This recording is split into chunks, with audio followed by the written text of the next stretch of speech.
Hi friends, lemon వెరైటీలో ఇంతకుముందు మనకి టేబుల్ లెమన్ అని చెప్పేసి చిన్న కాయలతో కాసి ఉండేదండి. ఎక్కువ రసం కాయలు చిన్న వయసు నుంచి కుండీలో కాసే రకాలు, అందులో వెరిగేటెడ్ లెమన్ అండి. ఇది కూడా సేమ్ దానికిలాగే కాపు కాతుంది, దానికిలాగే ఉంటుంది. మొక్క వెరిగేటెడ్ ఉంటుంది, కాయ వెరిగేటెడ్ ఉంటుంది. ఒకసారి అలా ఉంటుందో మీకు ఓపెన్ చేసి రసం చూపిందామని చెప్పి చేసే ప్రయత్నం అది.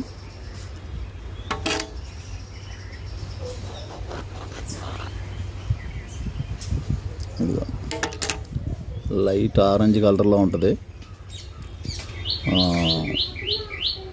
సేమ్ దానంత ఎర్రి పులుపు లేదు కానండి, పులుపు బాగుంది. మన వంటలో మనం దైనందిన వంటల్లోనూ భోజనంలో పిండుకుంటే బాగుంటుంది. ఇది సప్తగిరి నర్సరీ, బుర్లంక. మొక్కలు కావాల్సిన వారికి నెంబర్ పెడతాం, ఫోన్ చేయండి.